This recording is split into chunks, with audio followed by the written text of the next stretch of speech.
Hey everyone, welcome to The Explainer. Today we're doing something a little different. We are putting on our medical investigator hats to completely dismantle one of the most stubborn yet totally unscientific health rules out there, the 8 glasses a day hydration myth. We're going to dig into the actual clinical data to see why practically everything we thought we knew about hydration is entirely upside down. Here's our clinical workup for today.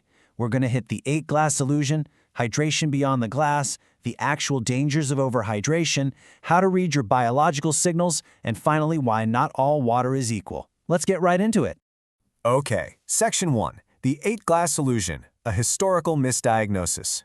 So where did this whole 8 glasses a day thing actually come from? Well, the smoking gun is a 1945 dietary guideline from the Food and Nutrition Board. They basically suggested adults need about 2.5 liters of fluid a day. But here's the crazy part. Everyone completely ignored the very next sentence in that report. Most of this quantity is contained in prepared foods. That forgotten footnote is solid proof that we were literally never meant to chug 8 glasses of water on top of our normal meals. So how did a simple, misread footnote turn into this massive global mandate? Honestly, it was marketing. Back in the 90s, the booming sports drink and bottled water industries figured out, they could sell a whole lot more product if they convinced us that our natural thirst mechanism was somehow broken. Through these heavily funded sports medicine campaigns, they pushed this really lucrative new narrative, drink before you are thirsty.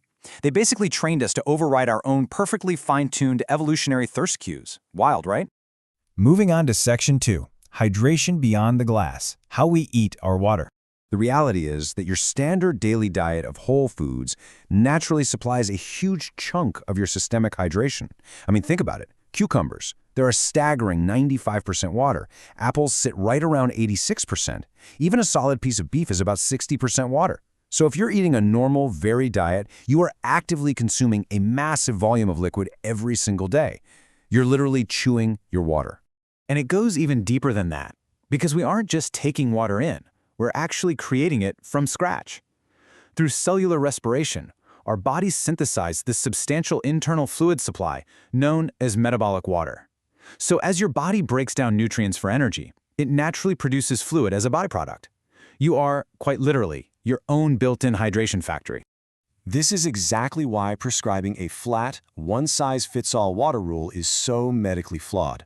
Our biological variables demand a dynamic fluid intake. A 300-pound individual is obviously going to have vastly different volumetric needs than a 100-pound individual. Someone sitting at a desk all day has completely different fluid turnover compared to an athlete doing heavy daily training. Even your morning coffee matters. Dietary stimulants increase renal clearance, which immediately alters your daily water needs. If you want empirical proof of this, just consider the Global Water Turnover Study. Researchers evaluated over 5,500 individuals ranging from 8 all the way to 96 years old across 26 different countries. They tracked systemic water loss through respiration, sweat, and urination, and the range was absolutely massive from just 1.0 liter all the way up to 6.0 liters per day. This huge physiological variance completely puts the nail in the coffin of that static 8 glasses a day recommendation.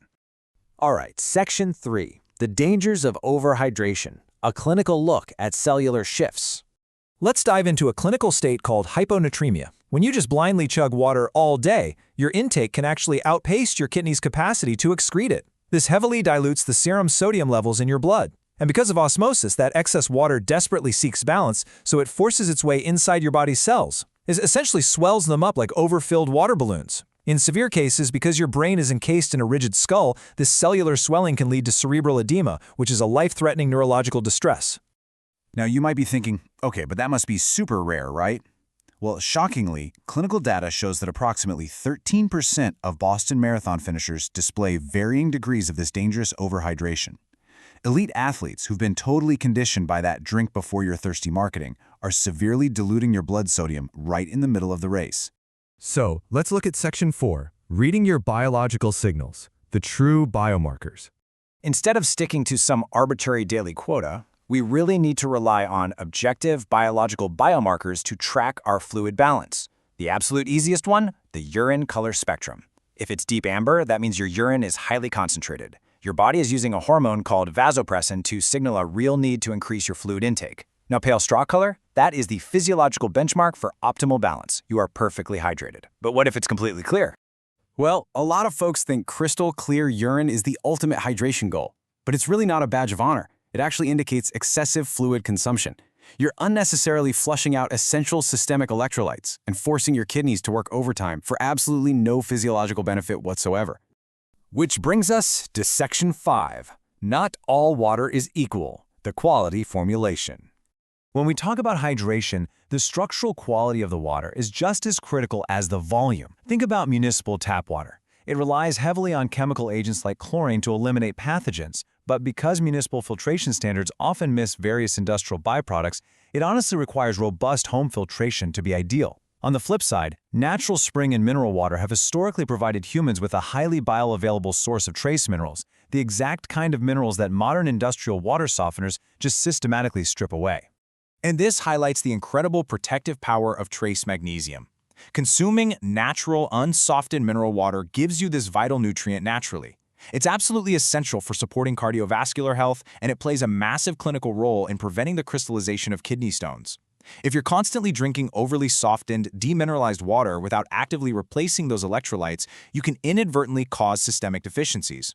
Seriously, your water quality dictates your cellular health. So, after looking at all this clinical evidence, I want to leave you with a bit of a provocative question to really challenge your daily routine. Are you hydrating to satisfy your highly sophisticated natural biological thirst, or are you just fulfilling a corporate quota? Trust your evolutionary mechanisms, listen to your body's signals, and let's go ahead and leave that A-class myth in the past where it belongs. Thanks so much for joining me on this explainer,